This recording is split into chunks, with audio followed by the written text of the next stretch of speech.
오늘 말씀은 누가복음 9장 51절에서 62절입니다. 예수께서 승천하실 기약이 차감해 예루살렘을 향하여 올라가기로 굳게 결심하시고 사자들을 앞서 보내심에 그들이 가서 예수를 위하여 준비하려고 사마리아인의 한 마을에 들어갔더니 예수께서 예루살렘을 향하여 가시기 때문에 그들이 받아들이지 아니하는지라. 제자 야고보와 요한이 이를 보고 이르되 주여 우리가 불을 명하여 하늘로부터 내려 저들을 멸하라 하기를 원하시나이까. 예수께서 돌아보시며 꾸짖으시고 함께 다른 마을로 가시니라. 길 가실 때에 어떤 사람이 여짜오되 어디로 가시든지 나는 따르리이다. 예수께서 이르시되 여우도 굴이 있고 공중의 새도 집이 있으되 인자는 머리 둘 곳이 없다 하시고 또 다른 사람에게 나를 따르라 하시니 그가 이르되 나로 먼저 가서 내 아버지를 장사하게 허락하옵소서. 이르시되 죽은 자들로 자기의 죽은 자들을 장사하게 하고 너는 가서 하나님의 나라를 전파하라 하시고 또 다른 사람이 이르되 주여 내가 주를 따르겠나이다마는 나로 먼저 내 가족을 작별하게 허락하소서.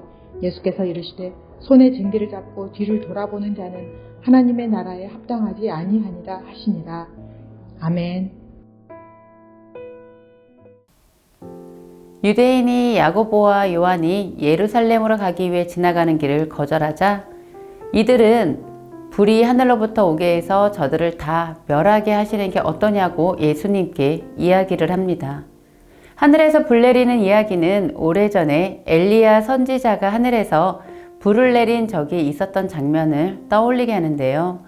이런 행동의 제자들은 예수님이 구원자, 메시아가 아닌 여전히 선지자 중에 한 사람으로 보고 있습니다. 아직도 제자들의 모자람을 누가는 드러내고 있습니다. 누가복음에 있어서는 너무도 중요한 예수님의 사역의 절정이 51절에서부터 시작이 됩니다. 51절을 보면 예수께서 승천하실 기약이 차감해 예루살렘을 향하여 올라가기로 굳게 결심하시고 예수님의 승천하실 날의 기약은 예수님의 십자가의 고난과 죽음과 부활을 포함한 하나님의 뜻이 이루어지고 다시 하늘로 올라가시는 그날을 이미 준비하고 계셨음을 보여줍니다. 그 모든 일이 이루어질 장소가 예루살렘입니다. 그래서 예수님이 예루살렘을 향하여 간다는 것은 고난의 길이지만 하나님의 영광을 드러내는 십자가의 길입니다. 누가는 계속해서 이렇게 말씀을 통해 예수님이 누구인가를 드러내고 있습니다. 그리고 57절부터 62절에서는 세 부류의 제자들이 등장합니다. 그런데 예수님은 이 세 부류의 사람에 대해 말씀하시면서 62절에 가서는 이 세 부류의 사람들을 향하여 하나님 나라에 합당하지 아니하니라 라고 말씀하셨습니다. 왜 그들에게 하나님 나라에 합당하지 않다고 하셨는지 함께 보도록 하겠습니다. 첫 번째로 57절에서 나온 사람은 예수님이 부르지도 않았는데 어디로 가시든지 나는 따르리이다 라고 합니다. 주님을 따르겠다는데 예수님은 하나님 나라에 합당하지 않다 말씀하셨습니다. 이유는 하나님의 부르심이 없는데 자신이 앞서 나서는 사람을 의미합니다. 요한복음 15장 16절에서 주님은 너희가 택한 것이 아니요 내가 너희를 택하여 세웠나니 라고 말씀하셨습니다. 이것은 내 열심과 나의 선택으로 신앙생활을 하는 것이 먼저가 아니라 은혜와 하나님의 부르심이 먼저고 우리는 그것을 믿음으로 반응을 해야 한다는 것입니다. 주님을 따르겠다는 이 사람에게 주님은 58절에서 여우도 굴이 있고 공중의 새도 집이 있으되 인자는 머리 둘 곳이 없도다 라고 말씀하십니다. 당시 유대인들에게 여우와 새는 아주 천시받던 동물들이었습니다.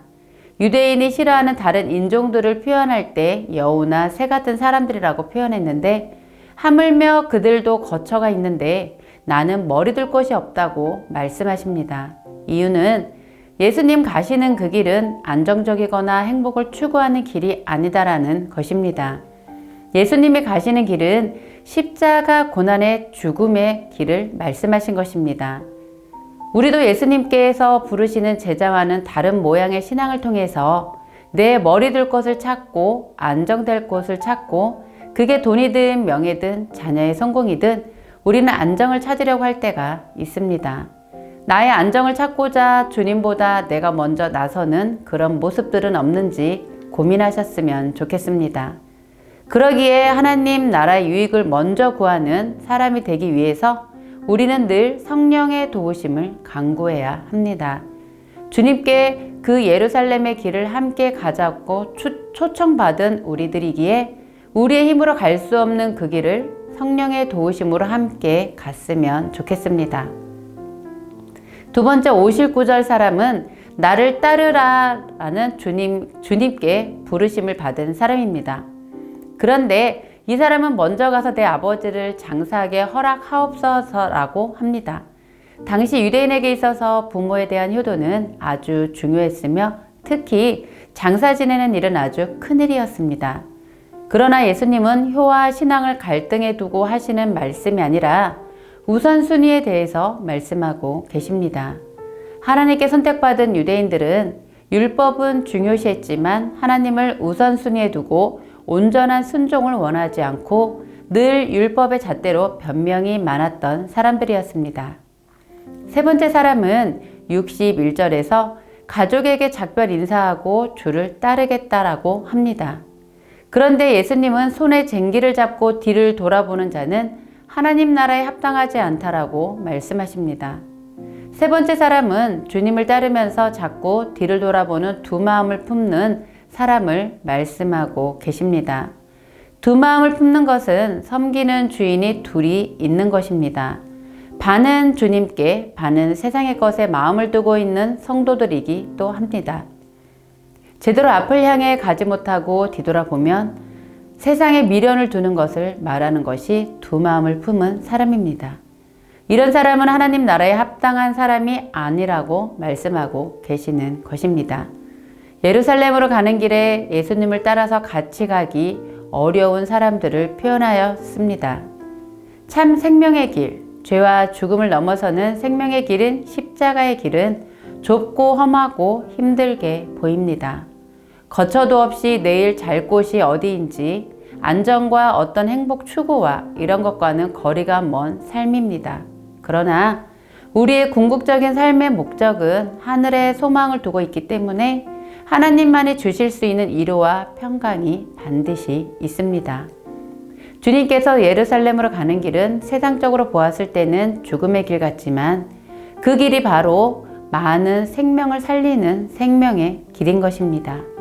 무엇을 마실까, 먹을까, 입을까 염려하지 않는 그 길은 바로 하나님 나라와 그의 의의 삶의 기준과 가치로 두는 삶인 것입니다. 오늘 말씀을 비추어서 지금 나의 삶은 하나님 나라로의 합당한 삶을 살고 있는지, 주님의 제자로서 주님을 앞서지 않고 있지는 않는지, 부르심의 변명만 되고 있지는 않는지, 또한 두 마음을 품고 살고 있지는 않는지 뒤돌아보셨으면 좋겠습니다. 하나님 앞에 우리의 그런 부분들을 솔직히 내려놓고 성령의 도움을 간구하며 우리 자신을 말씀에 비춰보시길 기도합니다. 함께 기도하시겠습니다. 부르심 앞에 순종하며 헌신하며 주님 앞에 하나님 나라에 합당한 삶을 살고 있는지 성령님 깨닫게 하여 주옵소서. 주님의 제자로 부르심에 변명하며 두 마음을 품고 있는 것이 있다면 깨닫게 하여 주셔서 올바른 길을 가게 하여 주옵소서.